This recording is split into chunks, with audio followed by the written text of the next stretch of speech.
And now to our central feature. The weekend after next sees the arrival of All Tomorrow's Parties, a 6-day event spread across 2 weekends, broadly dedicated to left-field contemporary rock and electronic music.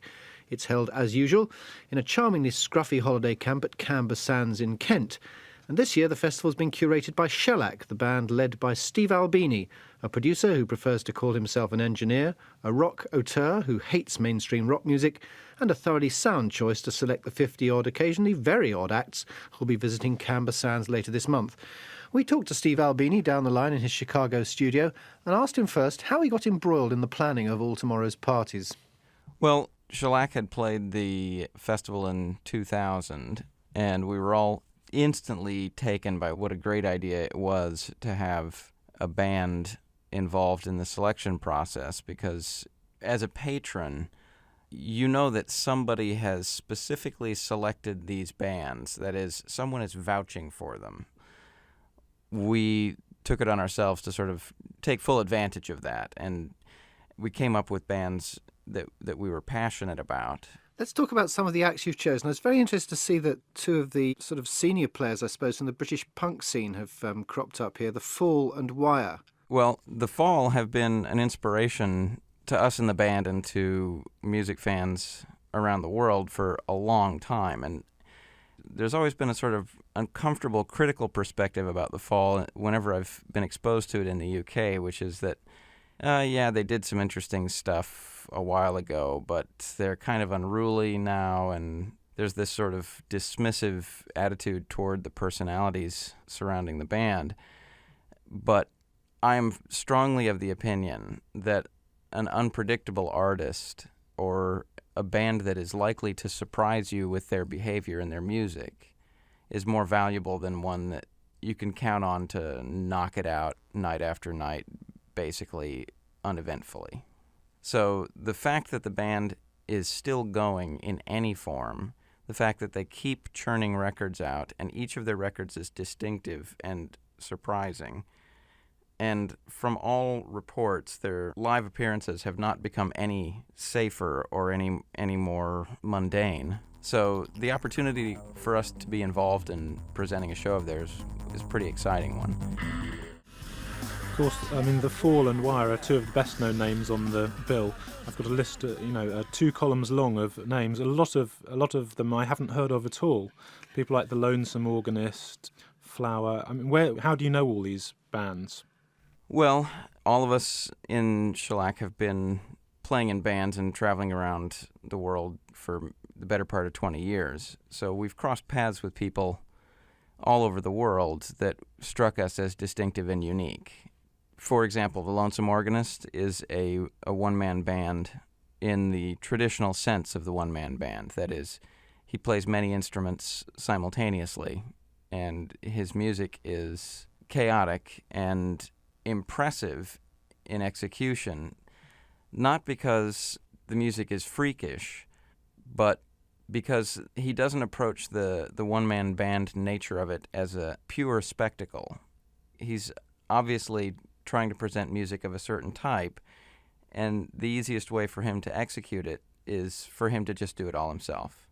And in some ways that means that he has to come up with these wonderful inventions of a practical nature that allow him to play his music, like just the physical arrangement of the drums, organ, guitar, trumpet, and other instruments that allow him to play these instruments simultaneously are obviously not done purely as a gimmick. They're done as an expedience. So it's a great spectacle, it's good music, and it's nice to see somebody who's willing to take it on himself to define his own aesthetic and to execute it with sincerity rather than just adopting someone else's preordained format for his music, you know. At the moment, the notion of the single-person entity artist is that someone sits behind a computer screen pushing bits of sonic flotsam and jetsam around until something can be claimed to have been created. A much more on-point kind of performance artist and musician is one who's actually creating the sound for you at the moment using genuine, for real instruments and playing. It's interesting that you identify what he does and praise it in terms of its spectacle. Is that something that you've put a particular premium on, or anyway taken strongly into account? Because I completely agree with you that a lot of music which might sound quite interesting on CD can be actually rather a dull experience to witness live. Well, I don't think it ever really specifically came to mind that we wanted to have show business values, but there are things that we've chosen to present that are interesting as an experience rather than just as a sound. One example that comes to mind is the Danielson family, who are literally an extended family. The sort of spearhead of the group is a guy named Dan Smith, and his wife, his infant child, his sisters, his brothers, their spouses, their children are all part of the band, and they make some of the most perverse and absorbing music. And granted, just listening to their records is entertaining, but seeing all of these people in hospital garb, all interacting in a tightly choreographed way that still comes across as an innocent expression is really wonderful. It's really utterly charming in the truest sense of the word. It was interesting when you were talking about the Danielson family, you were talking about playing real instruments. Just looking at all the list of acts that are playing, it's conspicuously absent a sort of electronica artists sitting in front of laptops and doing that kind of thing. Is that something you're just not interested in?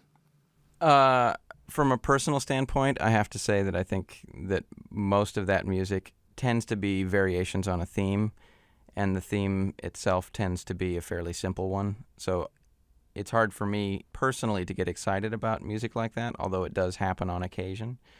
I don't think we put any aesthetic parameters on our choices. When we were selecting the bands for the festival, we did it in what is probably the crudest way imaginable. We just all made lists of bands that we wanted to see. Can you tell us a bit about the Threnody Ensemble? The Threnody Ensemble is a sort of chamber group. It's serious music of a compositional nature rather than an improvisational nature. Traditional acoustic instruments, but without paying that much heed to the stylistic constraints of the traditional uses of those instruments. The main compositional force in that band, as I understand it, is Eric Hoverston, who was previously in an abstract rock band called A Minor Forest, who did do a similar mode of expression using rock instrumentation to what Threnody is about. But Threnody is a more expansive and probably more single-minded about that expression. Steve, when you look at this list of bands, what does this tell you about the sort of health of the creative music scene that you like? I mean, you've been involved obviously for 20 years. Do you think we're on an upward curve, or is it the same, or are we sort of losing out?